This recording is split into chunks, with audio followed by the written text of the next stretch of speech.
ఏ tune చెయ్యాలా అని నేను కింద మీద పడుతుంటే తనే ఒక పాట పాడి నాకు ఇన్స్పిరేషన్ ఇచ్చింది. అలాగే ఆ ట్యూన్ వచ్చింది.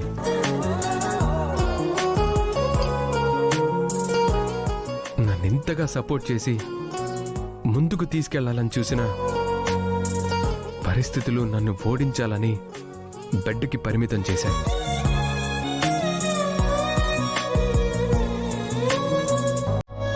అప్పుడు నేను ఓడిపోయాను అనుకున్నాను, కానీ పల్లవి అలా అనుకోలేదు. ఎట్టి పరిస్థితుల్లో నువ్వు గెలుస్తావు, కాంపిటీషన్కి వెళ్తావు అని చెప్పి పల్లవి చెప్పింది. ఏదో నన్ను ఓదార్చడానికి అలా మాట్లాడుతుంది అనుకున్నా, కానీ అది నిజం చేసి చూపించింది.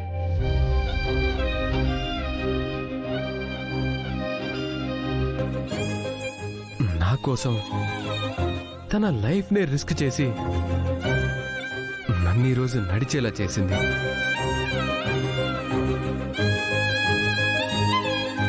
పల్లవి, నేను లైఫ్లో ఎవరికైనా రుణపడి ఉన్నానంటే అది నీకే.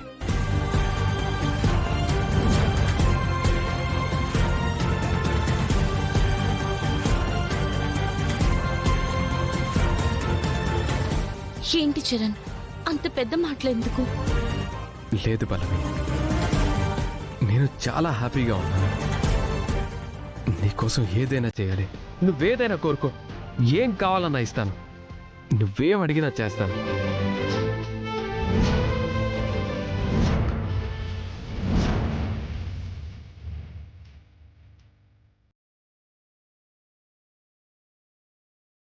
చరణ్ ఏంటి దానికి ఆఫర్ చేస్తున్నాడు? పుసుక్కుని అది ప్రేమించాను అంటే ఒప్పేసుకుంటాడా? అడగవే, వాడంత హ్యాపీగా ఉన్నాడు కదా, నువ్వేమడిగినా చేస్తానంటున్నాడుగా, అడుగు.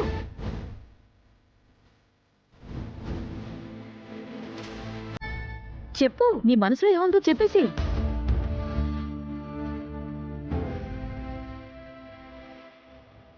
నేను నా ప్రేమ విషయం చెప్పడానికి ఇంతకంటే మంచి అవకాశం రాదు బామ్మగారు.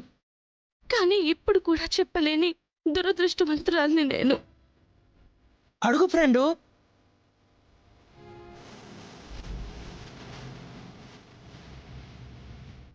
నాకేం అవసరం లేదు చరణ్.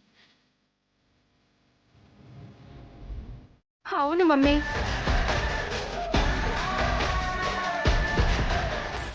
అది తన ప్రేమ విషయం చెప్పకపోవచ్చు, కానీ చరణ్ చూస్తే ఎందుకో దాని మీద ఇష్టంగా ఉన్నట్టు అనిపిస్తోంది.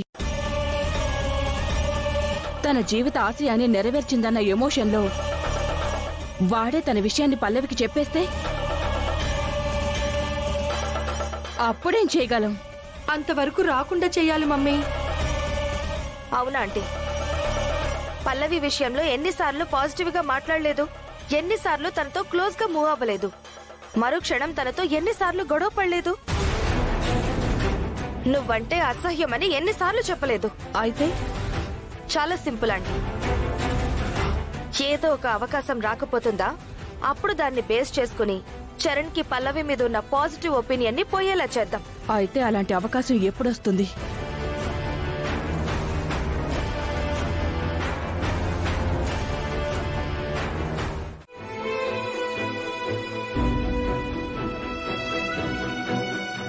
ఏంటమ్మా అలా ఉన్నావు? ఏం లేదు బామ్మ, చెప్పండి. నేను చెప్పడం కాదు, చరణ్కి నీ మనసులో మాట ఎప్పుడు చెప్తున్నావు?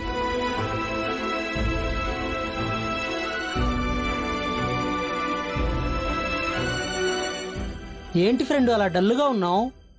ఇంతకాలం నీ ప్రేమ విషయం చెప్తే వాడు ఎలా రియాక్ట్ అవుతాడనే కదా భయపడి ఆగిపోతూ వచ్చావు. ఇప్పుడు నీ విషయంలో వాడు పాజిటివ్గా ఉన్నాడని అర్థమైపోయింది కదా.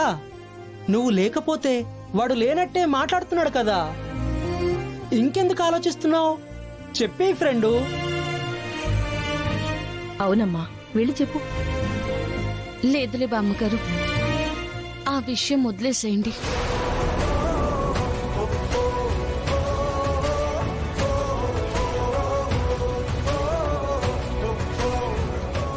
వదిలేయడమేంటి? నువ్వు వాడిని ప్రేమించావు కదా. అన్నయ్య నీ విషయంలో పాజిటివ్గా ఎప్పుడు మారతాడనే కదా ఇంతకాలం వెయిట్ చేశావు. ఇప్పుడు ఆ టైం వచ్చింది కదా ఫ్రెండు, ఇంకా ఏంటి? నీకు తెలీదులే చిట్టి. ఈ విషయంలో నన్నెవరూ బలవంతం పెట్టొద్దు.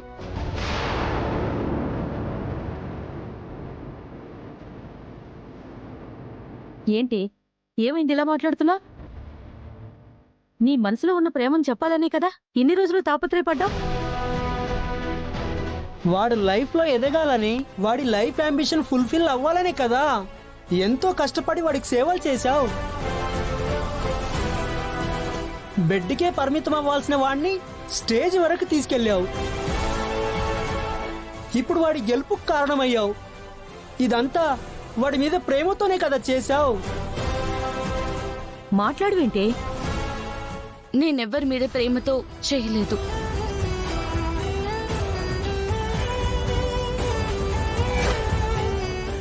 ఏంటి, ప్రేమతో చేయలేదా?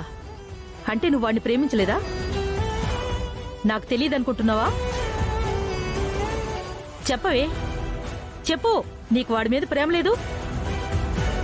ఉండొచ్చు, కానీ ఇదంతా చేసింది అతని మీద ప్రేమతో కాదు, నా స్వార్థం కోసం చేశాను.